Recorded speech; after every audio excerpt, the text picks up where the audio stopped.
আপনি কি জানেন বাংলাদেশের রাজনৈতিক ইতিহাসে একটি দল আছে যার শাসনকাল নিয়ে আজও তর্ক বিতর্ক চলে। একদিকে যারা মনে করেন এই দলটি বাংলাদেশকে আধুনিকতার পথে এগিয়ে নিয়ে গেছে, অন্যদিকে যারা মনে করেন এই দলের আমলে দেশে দুর্নীতি আর হিংসার সবচেয়ে কালো অধ্যায় রচিত হয়েছে। হ্যাঁ, আজকে আমরা কথা বলবো বাংলাদেশ জাতীয়বাদী দল বা বিএনপি নিয়ে। ভাবুন তো 1978 সাল থেকে শুরু করে আজ পর্যন্ত এই পুরো সময়টাতে বাংলাদেশের রাজনীতিতে বিএনপি কতটা প্রভাব রেখেছে, আর সেই প্রভাবটা ঠিক কেমন ছিল, ভালো না খারাপ নাকি দুটোই একসাথে।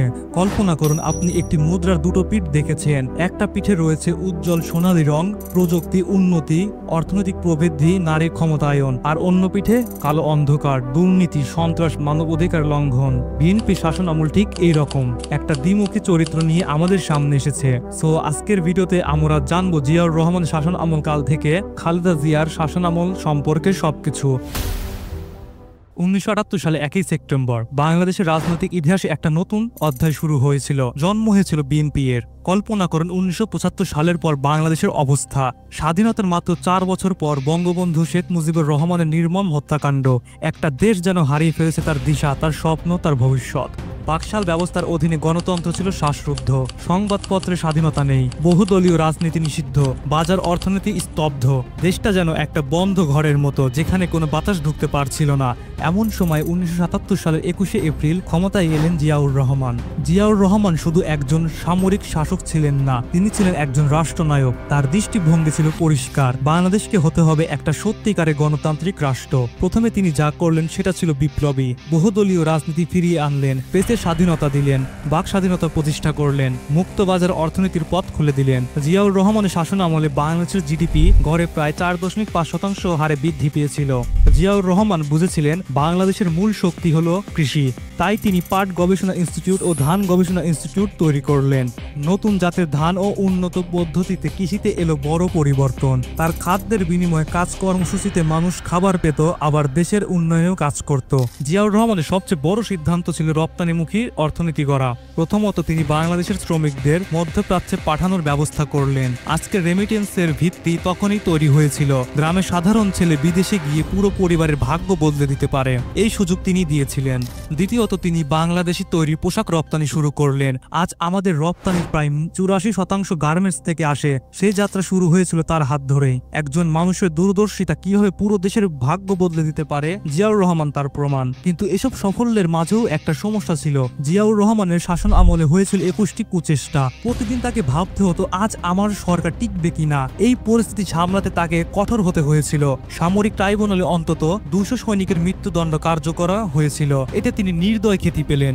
তারপর এলো সে কালো দিন। 1981 সালের 30 মে চট্টগ্রামে একটি কুচেষ্টার সময় জিয়াউর রহমান নিহত হলেন। তার শেষ বিদায়ে 20 লক্ষ মানুষ এসেছিল। এই সংখ্যা বলে দেয় তিনি মানুষের হৃদয়ে কতটা জায়গা করে নিয়েছিলেন। এরপর বাংলাদেশে আবার এলো সামরিক শাসন, এরশাদের শাসন। কিন্তু জিয়াউর রহমানের মৃত্যুর সাথে সাথে তার সব অবদান শেষ হয়ে যায়নি। তিনি যে প্রাতিষ্ঠানিক ভিত্তি তৈরি করেছিলেন তা টিকেছিল। এরপর 1991 সালের 20 মার্চ ঠিক এমনই একটা ঐতিহাসিক মুহূর্তে খালেদা জিয়া হয়েছিলেন বাংলাদেশের প্রথম নারী প্রধানমন্ত্রী। কিন্তু এই গল্প শুধু একজন নারীর ক্ষমতায় আসার গল্প নয়, এটা একটা দেশের সবচেয়ে জটিল সমস্যার গল্প। একদিকে গণতন্ত্র ফিরে আসা, অর্থনৈতিক উন্নয়ন আর প্রযুক্তির অগ্রগতি, আর একদিকে দুর্নীতি, সহিংসতা আর সংবিধানের লঙ্ঘন। আজ আমরা দেখব কিভাবে এই রাজনৈতিক শক্তি ইতিহাসের সবচেয়ে গৌরবময় এবং সবচেয়ে কলঙ্কজনক 2 অধ্যায় লিখেছে। খালেদা জিয়ার সবচেয়ে বড় অবদান ছিল সংবিধান সংস্কার। 1991 সালের 6 আগস্ট তার সরকার পাশ করল দ্বাদশ সংশোধনী। এতে 16 বছরের রাষ্ট্রপতি শাসনের অবসান ঘটিয়ে আবার চালু হলো সংসদীয় সরকার ব্যবস্থা। রাষ্ট্রপতি শাসনে একজনের হাতে থাকে সব ক্ষমতা, কিন্তু সংসদীয় ব্যবস্থায় ক্ষমতা ভাগ হয়, সংসদের কাছে থাকে জবাবদিহিতা। এই সংস্কার আজকের বাংলাদেশের গণতন্ত্রের ভিত্তি। এই সিদ্ধান্তে খালেদা জিয়া দেখালেন বিএনপি এক ব্যক্তি শাসনের চেয়ে প্রাতিষ্ঠানিক গণতন্ত্রে বিশ্বাসী। রাজনৈতিক সংস্কারের পাশাপাশি এলো অর্থনৈতিক বিপ্লব। 1991 সালে খালেদা জিয়ার সরকার যে নতুন শিল্পনীতি ঘোষণা করলো সেটা ছিল বাংলাদেশের অর্থনীতির জন্য মাইল ফলক। প্রথমবার 100% বিদেশি মালিকানার অনুমতি দেওয়া হলো। যৌথ উদ্যোগে সব বাধা তুলে নেওয়া হলো। বন্ধ অর্থনীতি থেকে হঠাৎ খুলে গেল উন্মুক্ত বাজার। ফলাফল, বিদেশি সাহায্যের উপর নির্ভরশীলতা কমলো 40% থেকে 21% মাত্র 5 বছরে। 1993 থেকে 1994 সালের প্রথমবার চালু হলো ভ্যাট। এতে সরকার রাজস্ব আয় বহুগুণ বাড়ল, মূল্যস্ফীতি নামিয়ে আনা হলো সর্বনিম্ন পর্যায়ে। এই সময়ে শুরু হলো যমুনা বহুমুখী সেতুর নির্মাণ। আজ যে সেতু বাংলাদেশের উত্তর আর দক্ষিণকে যুক্ত করেছে তার স্বপ্ন দেখিয়েছিলেন খালেদা জিয়া। শুধু একটা সেতু নয়, এটা ছিল যোগাযোগের ব্যবস্থার বিপ্লব।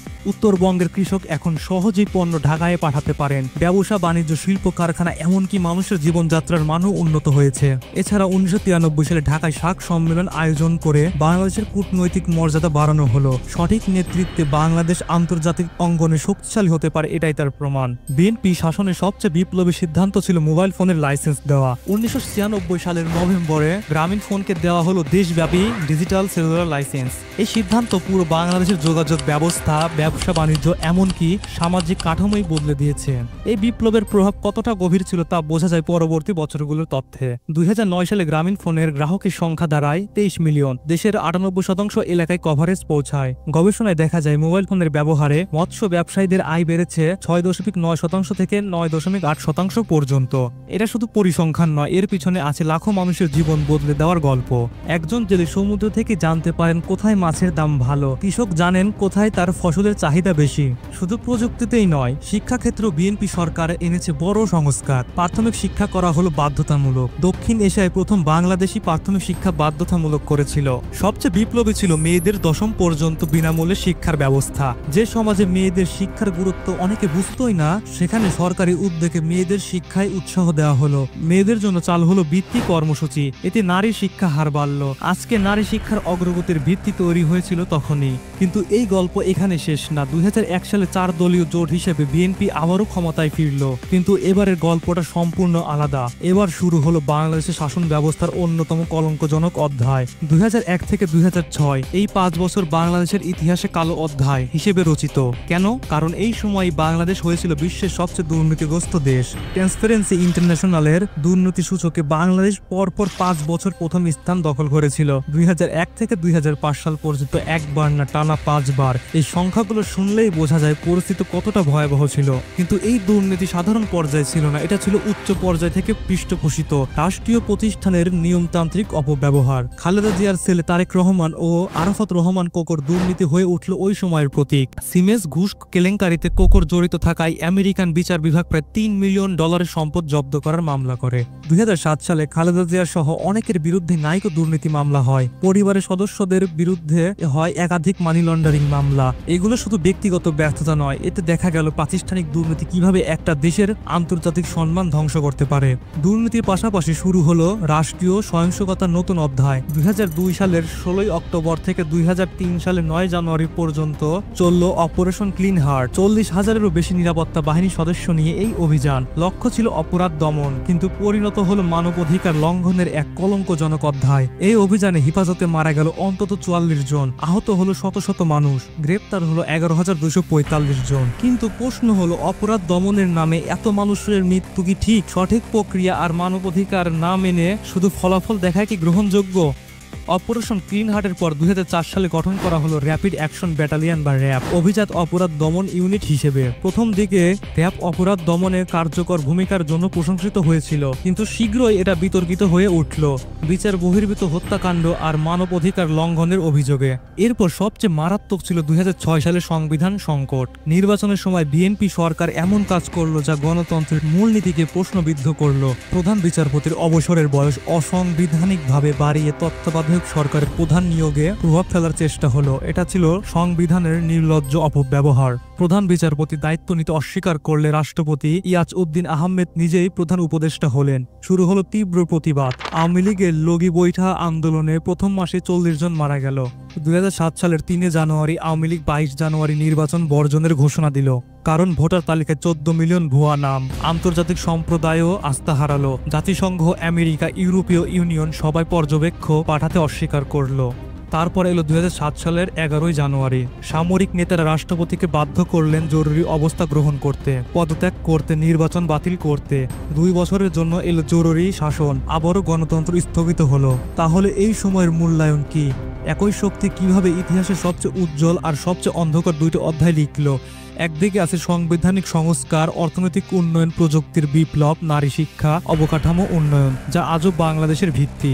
অন্যদিকে আছে দুর্নীতি, কলঙ্ক, মানবাধিকার লঙ্ঘন, সাংবিধানিক সংকট, গণতন্ত্রের ক্ষয়, যা রাজনৈতিক সংস্কৃতিতে গভীর। শেখ হাসিনার পতনের পর বিএনপি আবার প্রধান রাজনৈতিক শক্তি হিসেবে আবির্ভূত হয়েছে।